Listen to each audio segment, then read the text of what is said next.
forem, preguem esta mensagem: o reino dos céus está próximo. Curem os enfermos, ressuscitem os mortos, purifiquem os leprosos, expulsem os demônios. Vocês receberam de graça, deem também de graça. Não levem nem ouro, nem prata, nem cobre em seus cintos. Não levem nenhum saco de viagem, nem túnica extra, nem sandálias, nem bordão, pois o trabalhador é digno do seu sustento. Na cidade ou povoado em que entrarem, procurem alguém digno de recebê-los e fiquem em sua casa até partirem. Ao entrarem na casa, saúdem-na. Se a casa for digna, que a paz de vocês repouse sobre ela. Se não for, que a paz retorne para vocês. Se alguém não os receber, nem ouvir suas palavras, sacudam a poeira dos pés quando saírem daquela casa ou cidade. Eu digo a verdade, no dia do juízo haverá menor rigor para Sodoma e Gomorra do que para aquela cidade. Amém? Pode fechar os seus olhos um instante. Pai querido e eterno Deus, a Tua palavra está lida, Senhor, à disposição do Teu Espírito Santo. Os nossos ouvidos estão atentos àquilo que o Senhor quer nos falar nesta noite. A nossa alma está sedenta, Senhor, da água da vida. O nosso corpo está sedento, faminto do alimento. Que no nome de Jesus, Senhor, cada um daqueles que estão aqui, cada um daqueles que ouvirão esta mensagem, sejam, Senhor, alimentados pela Tua palavra, pelo pão da vida. Que haja, Senhor, fé nos nossos corações a partir desta palavra, no nome de Jesus Cristo. Amém. Amém, queridos.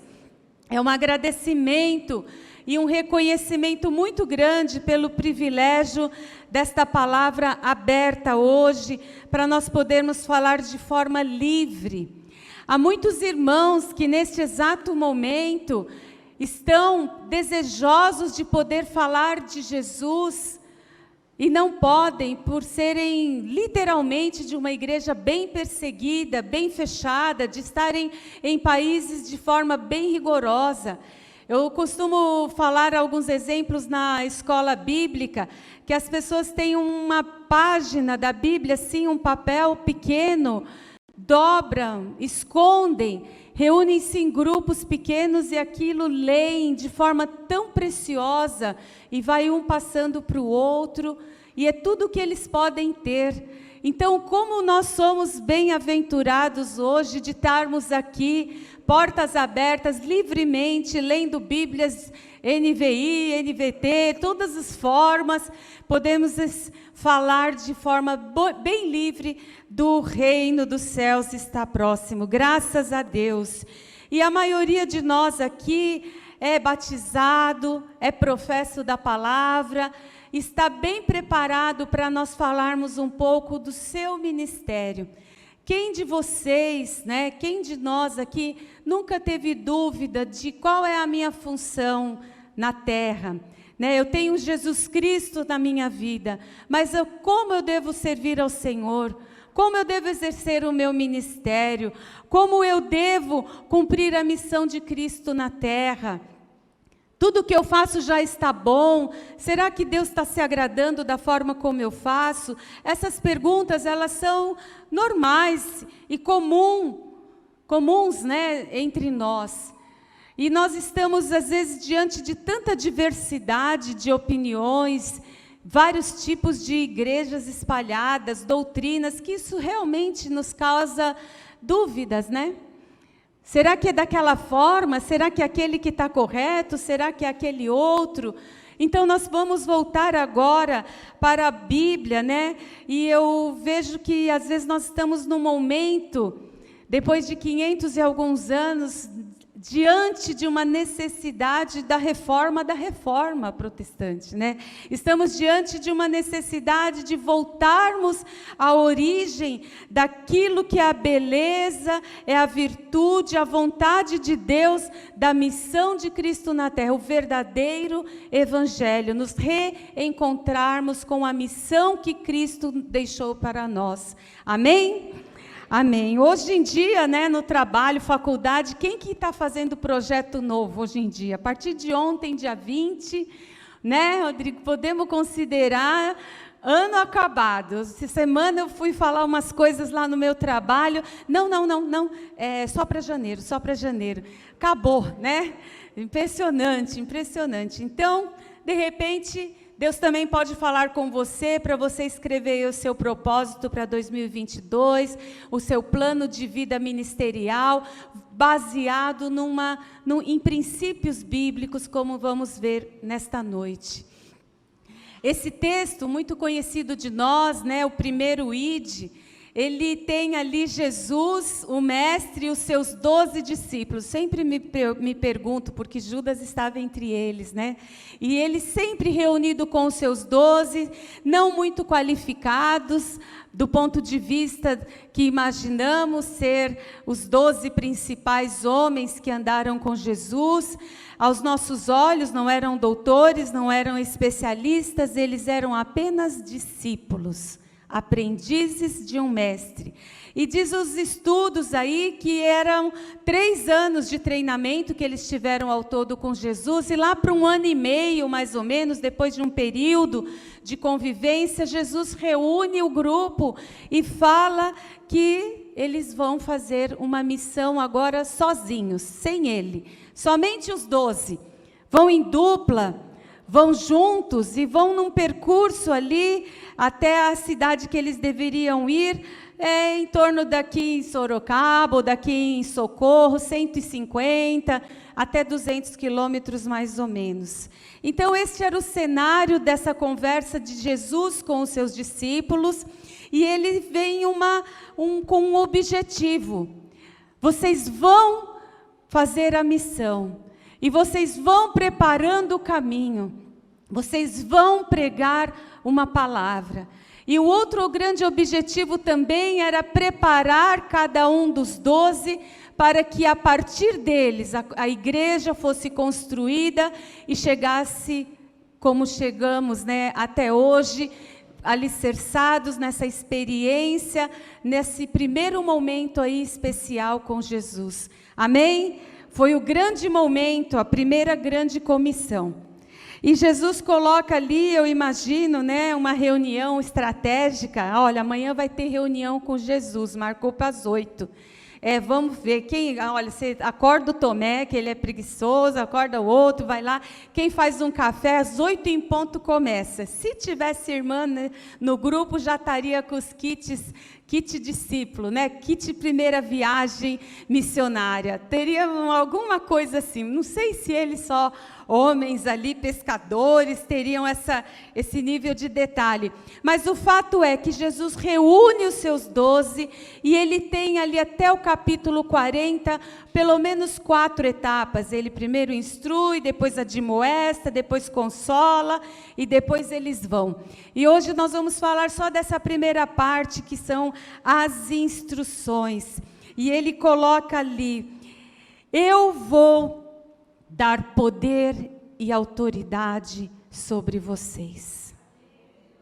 E imagino que naquele momento os discípulos se colocam ali, e aí o Senhor estende as mãos e derrama sobre eles toda a unção do poder e da autoridade que havia em Jesus sobre eles 12. Amém?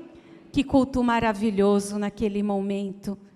E ele diz: eis que eu vos envio as ovelhas perdidas de Israel.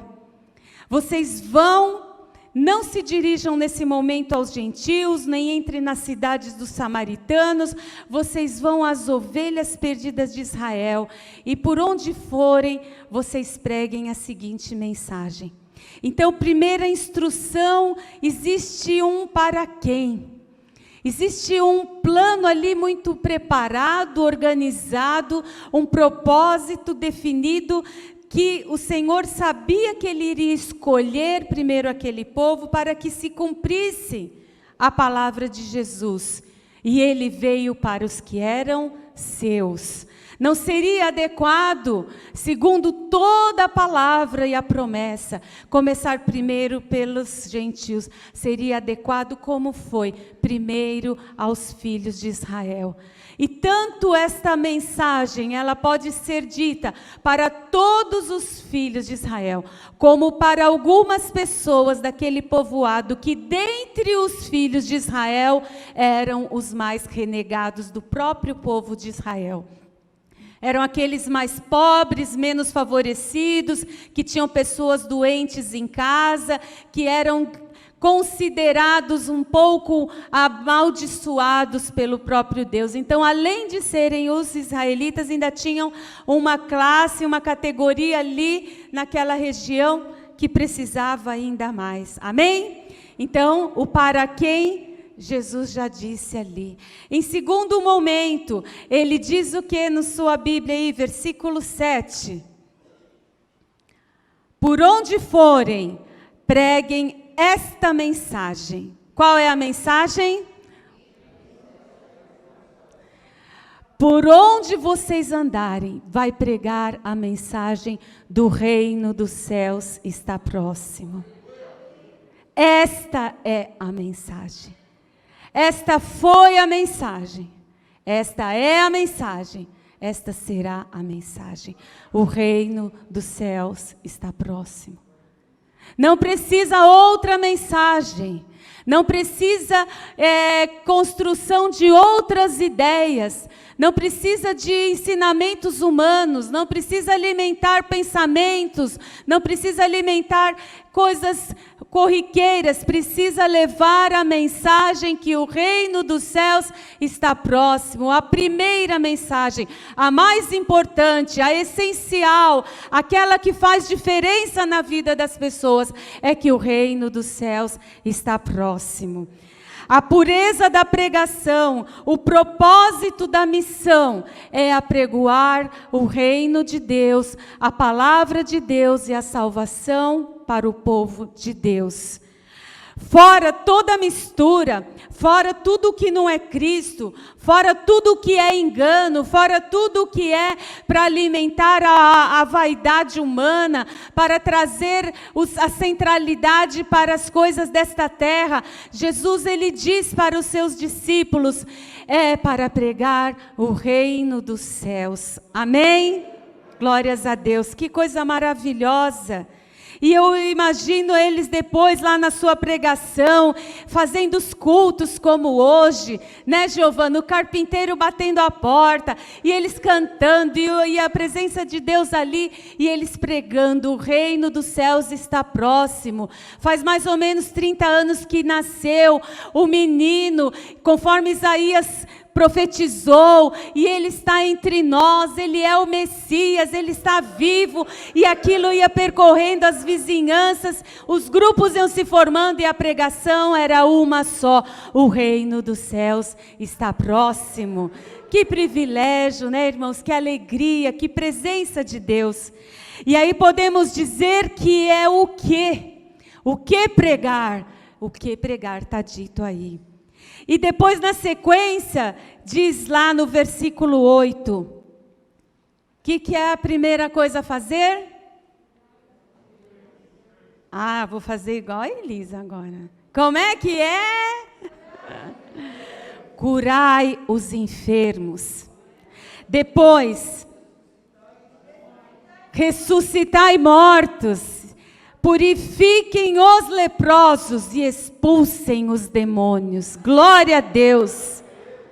Não tinha para ninguém aquela comissão, irmãos. Aqueles homens cheios da autoridade e do poder de Deus, andando pelas suas cidades. E eles foram ali, a palavra nos outros evangelhos diz que de 2 em 2, para que não desanimassem, um ajudando o outro, um colocando a mão sobre o outro. Vamos entrar naquela casa e vamos levar o reino de Deus e vamos fazer. Chegava lá, tinha todas as mazelas que são comuns da humanidade, e eles curavam os enfermos, ressuscitavam os mortos, purificavam os leprosos e expulsavam os demônios. Glória a Deus.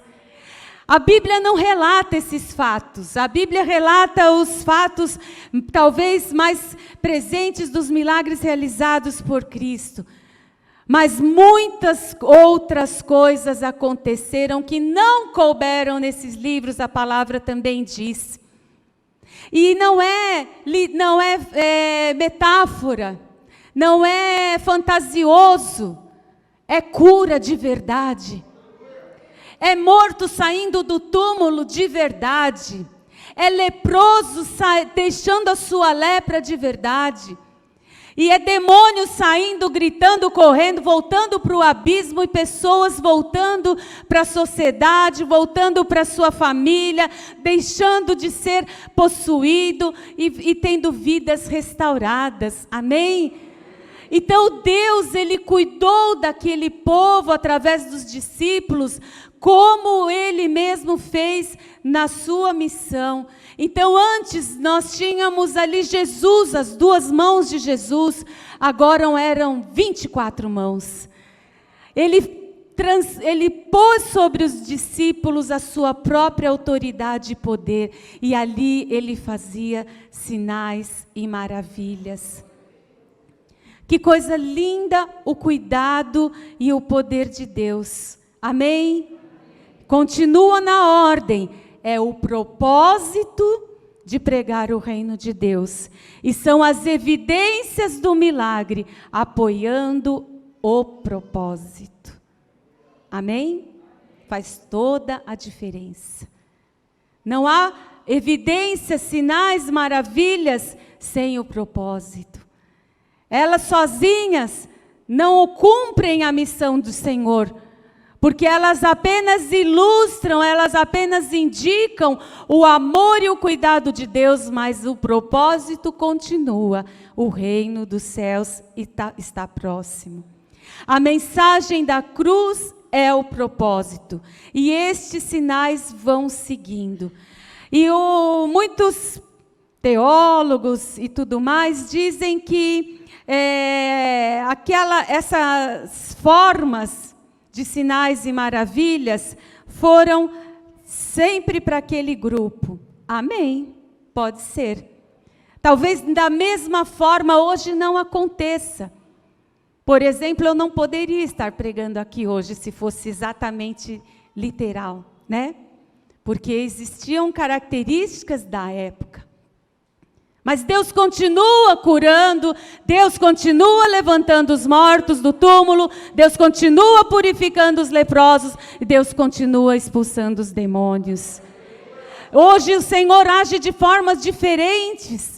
Ele usa a medicina, Ele usa o médico, Ele faz pessoas que estavam mortas lá, entubadas no Covid, literalmente voltarem à vida sem explicação alguma. O Senhor continua operando sinais e maravilhas através do povo de Deus. Amém? E nós podemos ver que quando Ele cura as enfermidades, porque Ele escolheu essas 4 categorias de operações de milagres, Jesus poderia ter escolhido qualquer outra coisa. Ele poderia ter relatado outras coisas, mas podemos entender algumas curiosidades. Se ele fala curai as enfermidades, ele indica o cuidado de Deus com o seu corpo e com a sua alma. Nós somos pessoas importantes para Deus. Você pode dizer, eu sou importante para Deus? Ele se preocupa comigo, Ele se preocupa se eu estou com dor, Ele se preocupa com a minha inflamação, Ele cuida de mim. Amém? Indica o cuidado de Deus. Quando Ele fala de ressuscitar, a Bíblia, ela coloca o poder de Deus em evidência sobre vivos e sobre mortos.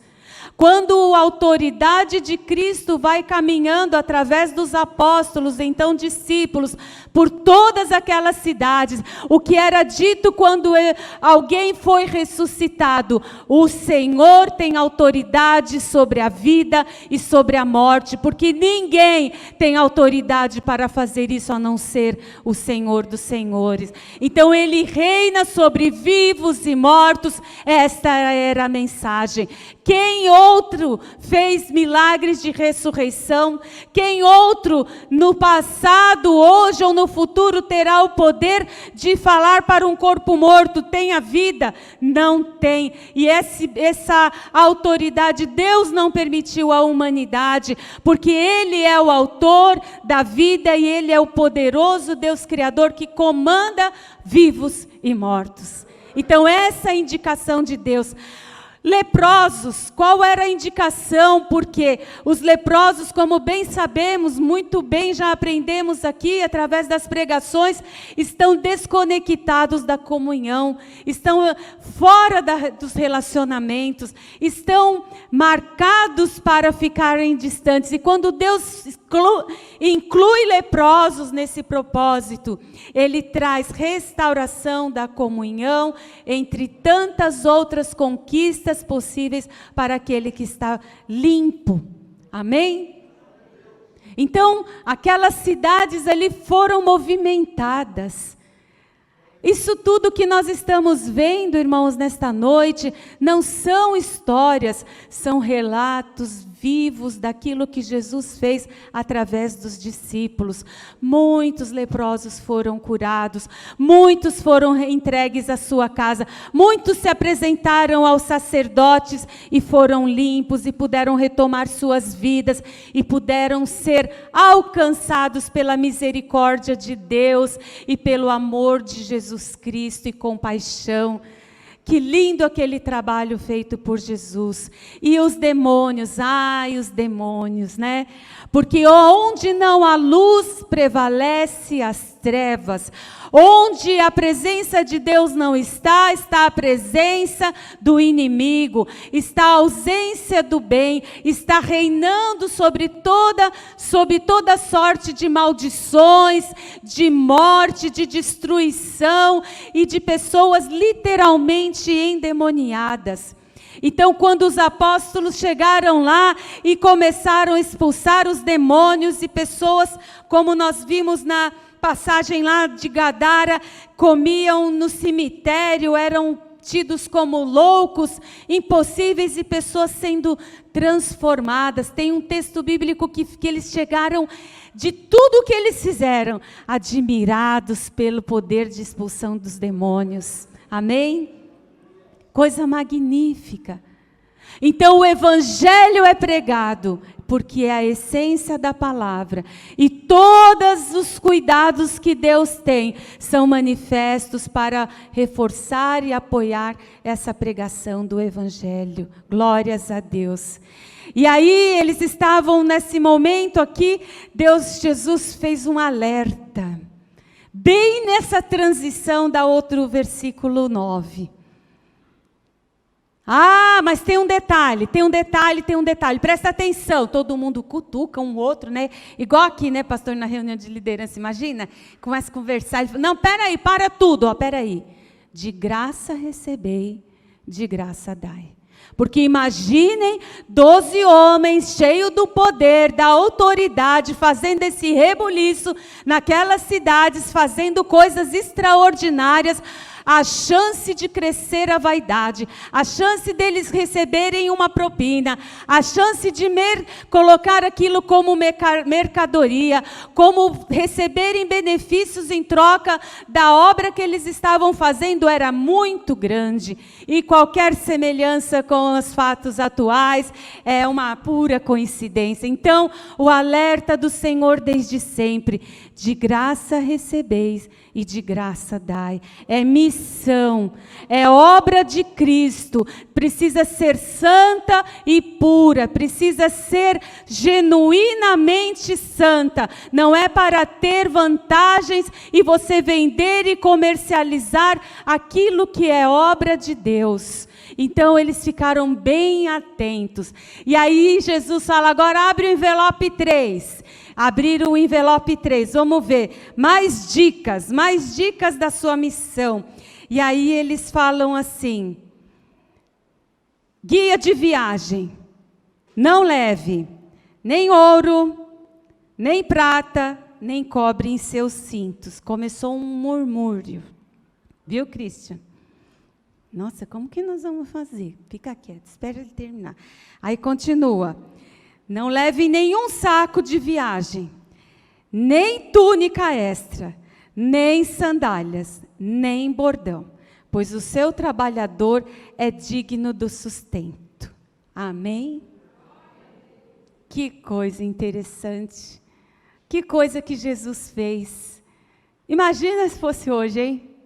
Sai como está, com a roupa que você veio hoje. Quem veio de salto alto, viu, pastora? Dançou, já pensou? Não podia ter outra calçado e sem mala. É por isso que não tinha mulher, né, gente? Que não tinha condição.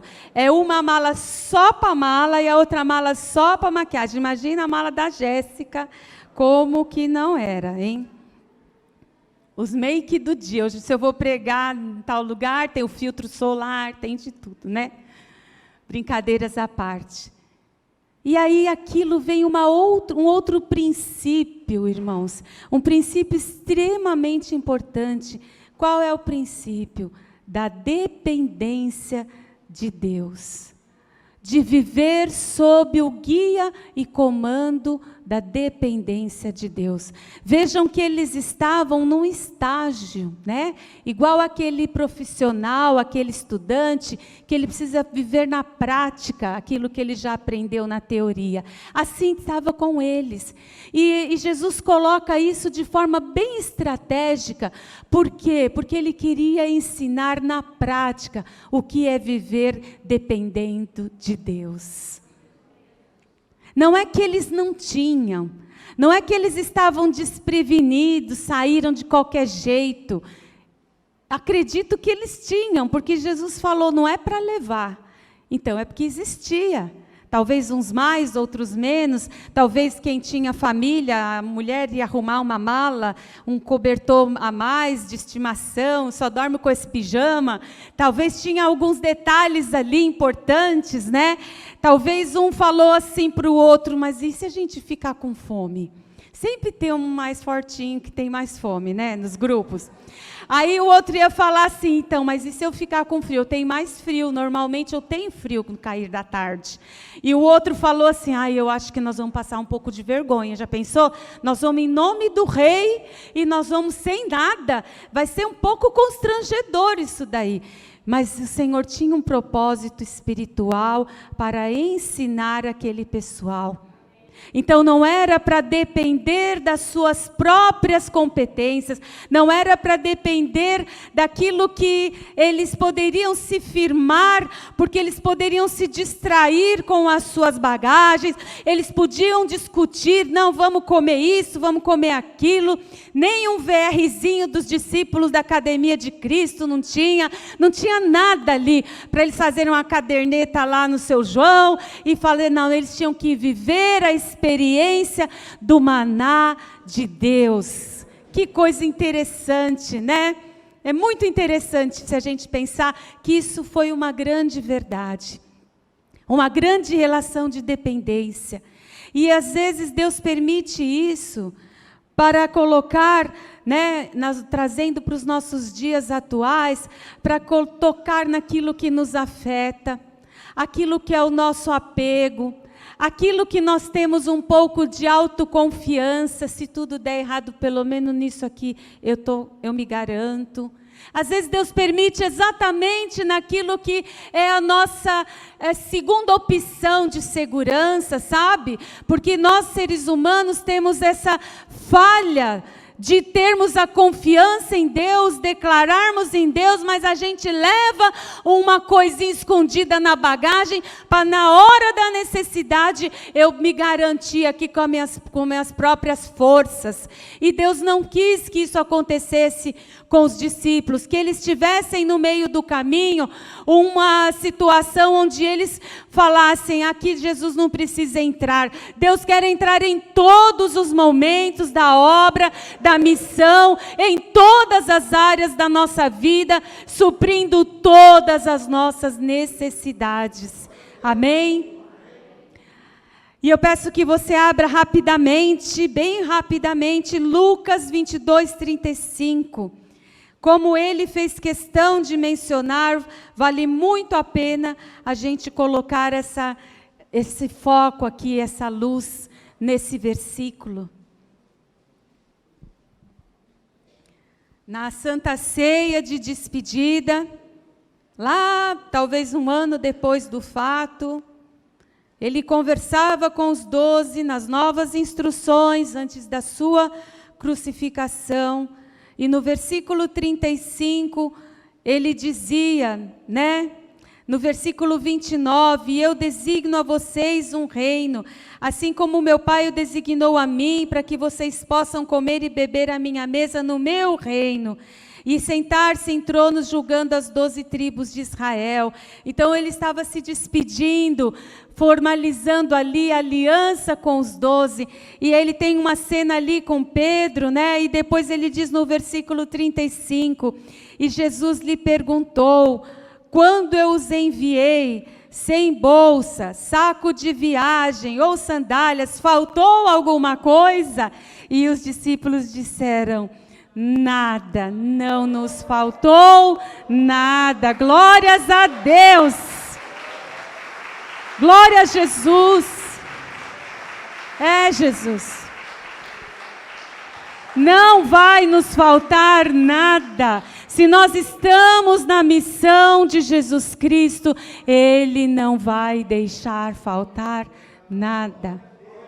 Com certeza chegava alguém e falava, fulano, Deus me tocou para te entregar esse sapato. E vai chegar outro e vai falar, Deus me tocou aqui para te entregar essa marmita. E olha essa túnica que eu tenho na minha casa, Deus mandou eu te dar. E a cada dia eles foram vendo a presença de Jesus com eles, através daquilo que nada nos faltou. Amém? Glória a Deus. Outra coisa, para aqueles que ainda não foram, 2 Coríntios 12, 9. Para nós que temos filhos, para nós que somos líderes das nossas casas aí, para as esposas, para os maridos, para aqueles que são líderes de obra, como os pastores são, de ministério, que se preocupam tudo, com o tempo todo, porque isso é natural, da gente se preocupar com a provisão. Olha o que o Senhor diz em 2 Coríntios 12, do 9 e 10. O apóstolo Paulo diz, diante daquilo que ele pedia ao Senhor, diante daquilo que estava doendo nele, daquele espinho, daquela situação que ele vivia, Deus falou com ele, a minha graça é suficiente a você, porque o meu poder se aperfeiçoa na sua fraqueza. Portanto, eu me gloriarei ainda mais alegremente nas minhas fraquezas, com o poder de Cristo que repousa em mim. Por isso, por amor de Cristo, me alegro nas fraquezas, me regozijo nos insultos, nas necessidades, nas perseguições, nas angústias, pois quando sou fraco é aí que eu sou forte. Amém, igreja? Quando você estiver ali na luta, quando você achar que está parecendo que está fraco, que nada está com você, lembre dessa promessa do Senhor, porque é na sua fraqueza que se manifesta o poder e a autoridade que Jesus Cristo derrama sobre nós. Glórias ao nome do Senhor. E haverá o dia do juízo. No versículo seguinte, Na cidade que você entrar e disser shalom, que é mais do que paz, é bendito seja, prosperidade, Deus te abençoe. Onde vocês deixarem ali a bênção, se eles negarem, você saia de lá e a bênção volta para você. Se eles forem dignos, estiverem aptos para receber, a bênção repousará sobre eles.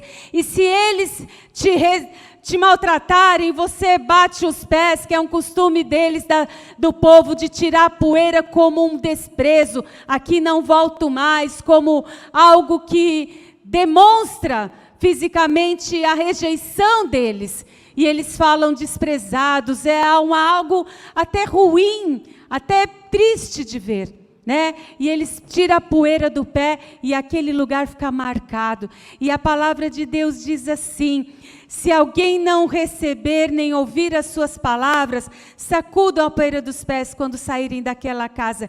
E eu digo uma verdade: no dia do juízo haverá menos rigor para Sodoma e Gomorra do que para aquelas ovelhas, do que para aquela cidade. Eu achei isso muito pesado, achei muito triste, achei muito firme. Mas qual é o princípio dessa palavra?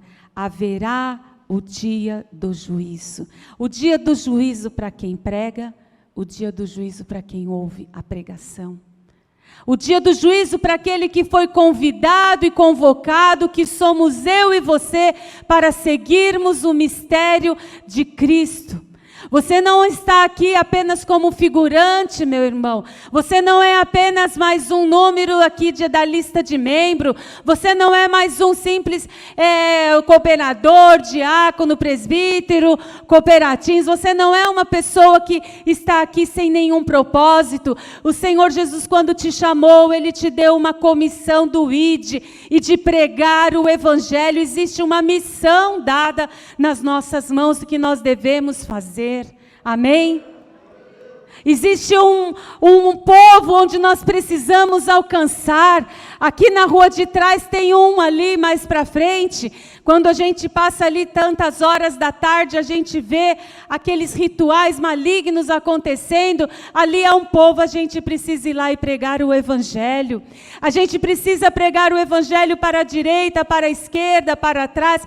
A gente tem um chamado para ir pregar o reino dos céus. Amém? Não é somente para vir, não é somente para frequentar. Você é cristão só por quê? Porque eu vou à igreja. Resposta errada. Você é cristão só por quê? Porque eu tenho um chamado. Eu sou o mensageiro de uma palavra eterna. Eu sou o cidadão, eu sou o embaixador de Cristo. Eu sou o filho de Deus. Eu estou aqui pregando o Evangelho a toda criatura em qualquer lugar que eu esteja. E haverá o dia do juízo. Não é só uma forma se a gente quer ou não quer, haverá o dia do juízo. E se nós voltarmos lá, o que aconteceu em Sodoma e Gomorra, nós sabemos que aquilo foi destruído com fogo. A abominação chegou aos narizes de Deus e não salvou nada. E o Senhor destruiu. Haverá menos rigor para aquela situação do que para quem rejeita a pregação do reino dos céus. Amém, irmãos? Que nós possamos nesta noite, pode ficar de pé, em nome de Jesus. Glória a Deus. Quando você for orar, quando você colocar o seu ministério na mão de Deus, quando você pensar, Deus, o ano que vem eu não quero mais. Eu não quero mais ou menos, eu não quero mais de qualquer jeito, eu não quero mais estar frio assim, eu já estou fazendo meus planos, eu não quero mais me desculpar que foi a pandemia, eu quero uma nova vida com Cristo, eu quero uma missão de verdade, que você possa lembrar-se desses passos, que é na unção e no poder de Cristo que você vai, não é na sua força, amém? Segunda coisa, que a sua pregação é sempre o reino, é sempre Cristo. A minha também. Amém, Jefferson? Não é? Que eu vou carregar os recursos e os talentos de Deus em mim. e que isso vai servir para evidenciar o cuidado dele com as pessoas, e que eu vou fazer isso sempre de graça, e eu vou ser sempre generoso com a palavra, e a todo aquele que chegar a mim, eu vou ter uma palavra de Deus para essa vida, amém? E que eu vou sempre levar toda a glória para Ele, e que eu vou levar nenhuma vantagem para mim, e que eu vou na fé, eu não vou na minha competência, eu vou na fé, amém? Podemos orar? Podemos estender as nossas mãos? Podemos agradecer a Deus porque Ele nos chamou, porque Ele nos dá o exemplo de como Ele deu para os seus discípulos, e porque Ele hoje fala com cada um no seu coração. Aleluia, Senhor, porque o Senhor é Deus presente, porque o Senhor é Deus maravilhoso, porque o Senhor está entre nós, porque a sua palavra se cumpre. O Senhor não nos deixou órfãos, o Senhor deixou o Espírito Santo sobre nós, o Senhor nos instrui, o Senhor cuida de nós, o Senhor estrutura a tua igreja, Senhor, e a tua igreja é mais do que vencedora em Cristo Jesus. Senhor, para cada irmão, para cada irmã que aqui está nesta comunidade, haja um renovo espiritual, haja, Senhor amado, um reencontro com a sua missão, um reencontro com o seu propósito de vida, um reencontro com a palavra de Jesus Cristo, que é sobre todas as coisas, em nome de Jesus, Senhor, que se ainda há alguém com o coração duvidoso, alguém com o coração temeroso, alguém com o coração preocupado, que hoje a obra espiritual, o Espírito de Deus, possa, Senhor, tocar, quebrar, restaurar e libertar, em nome de Jesus Cristo. Senhor, nós te agradecemos, ó Jesus, nós te agradecemos pela tua palavra, pela tua igreja viva neste lugar. Pai, que muitos sejam salvos, que toda essa redondeza desta igreja seja alcançada pela tua palavra viva, em nome de Jesus, para a glória de Deus. Deus seja sempre louvado, amém, igreja, glória a Deus, amém.